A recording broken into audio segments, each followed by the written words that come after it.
Bonjour à toutes et à tous, c'est Chapstory et aujourd'hui je vais vous parler des choses à savoir autour de Space Jam, un film américain de Joe Pytka sorti en 1997 mettant en avant deux légendes, les Looney Tunes et Michael Jordan. Qu'on aime ou qu'on n'aime pas, ce film est un pari réussi sur le plan économique puisqu'il rapportera 230 millions de dollars à Warner Bros, soit le film de basket le plus rentable de l'histoire jusqu'à aujourd'hui.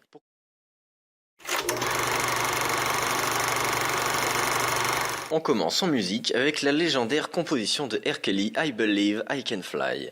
Mais on va d'abord s'intéresser au chanteur personnellement. Il faut savoir que Monsieur Kelly est un passionné de basketball et en 1997 se fit repérer par un dépisteur des Seagulls Atlantic City. R. Kelly deviendra alors le premier chanteur de l'histoire à devenir joueur professionnel dans une équipe sportive tout en restant chanteur, son contrat stipulant qu'il pouvait quitter l'équipe dès que sa carrière principale, la musique, ferait appel à lui. Et pour en revenir à la bande originale du film, il n'y a pas que R. Kelly qui a fait de cette bande son un réel point fort de ce film. Nous avons également Seal, Coolio, Busta Rhymes ou Barry White, entre autres, qui ont contribué eux aussi.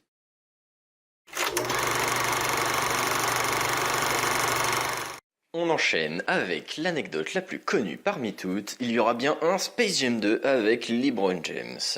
En effet, même si ça ne me ravit pas, le 23 juillet 2015, le principal intéressé aurait confirmé avoir signé un contrat avec Warner Bros. Pour une suite. 19 ans après le premier opus, même si je pense que cette suite n'a pas lieu d'être car je ne sais pas où elle mènera, nous ne pouvons qu'espérer que LeBron James joue mieux que son prédécesseur à l'écran.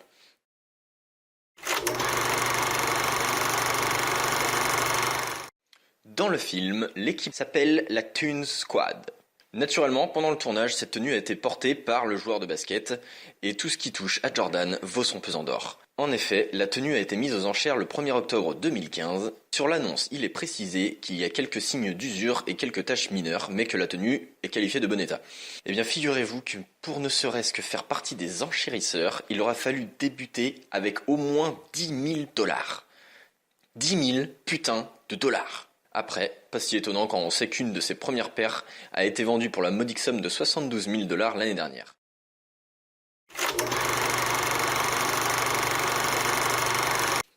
Au début du film, Michael décide de prendre sa retraite et de se mettre au baseball comme son père dans l'équipe des Barons. Et c'est une histoire vraie, car lorsqu'il a pris sa première retraite en 93, oui parce qu'il a plusieurs retraites, il est parti de l'équipe des Bulls de Chicago et entra dans l'équipe des Chicago White Sox, alors âgé de 30 ans. L'assassinat de son père aura été la cause la plus importante de cette décision. Malheureusement, Jordan ne parviendra pas à émerveiller le monde du baseball et sera alors relégué aux ligues mineures après seulement 17 matchs, soit les Barons de Birmingham, qui est l'équipe dans laquelle nous le voyons jouer dans le film. On pourra relever le courage de s'adonner à un nouveau sport à son âge, mais heureusement qu'il est revenu vers la balle orange relativement vite.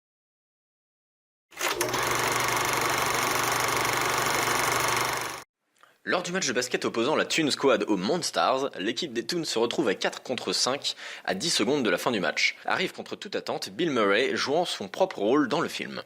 À ce moment-là, Mr. Swaghammer, doublé par Danny DeVito au passage, se lève d'un bond en disant « Je savais pas que Dan Aykroyd jouait dans ce film, vous le saviez vous ?»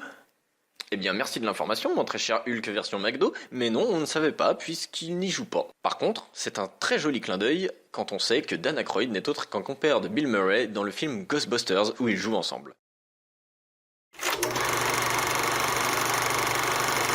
Pour continuer dans les clins d'œil, je vous propose le suivant. Quand Daffy Duck et Bugs Bunny vont chercher à leurs risques et périls le short de Michael, sur le chemin du retour, Daffy propose une idée tout à fait géniale de nommer leur équipe les Super Canards.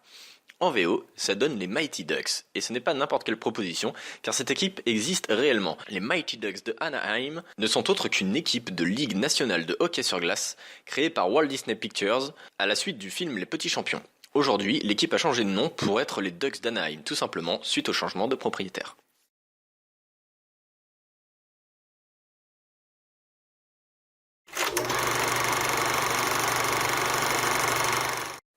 Et comme on dit toujours, jamais 203, je vous en propose un dernier, mais cette fois-ci beaucoup plus visible. Je veux bien entendu parler du clin d'œil à Pulp Fiction, certainement celui que tout le monde a grillé. Comment ça non? Quitte immédiatement cette vidéo et va voir ce film. C'est passible de prison ces choses-là, tu sais. Bref. Pendant la partie de basket, après avoir bu leur potion magique qui en fait n'était que de l'eau, on voit Elmer Fudd et Sam le pirate habillés en costard plus lunettes noires avec la bande originale du film, bien évidemment en référence à Vincent Vega et Jules Winfield dans la célèbre scène de l'appartement.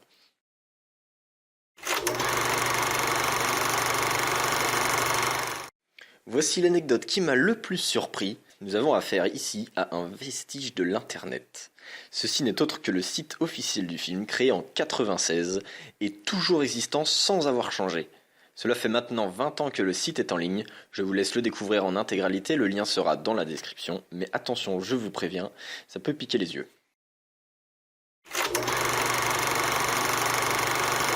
Et on termine avec une anecdote plutôt fun, celle d'un mode dans NBA 2K14 qui permet de jouer réellement le match du film. Et ça fait son petit effet, la vidéo est plutôt sympa. A noter également qu'un jeu Space Jam où le match était jouable a vu le jour sur PS1, Saturn et PC en 96. De quoi avoir une petite différence entre les deux, même si l'un des deux est un jeu officiel et l'autre un mode rajouté et que bien des années les séparent.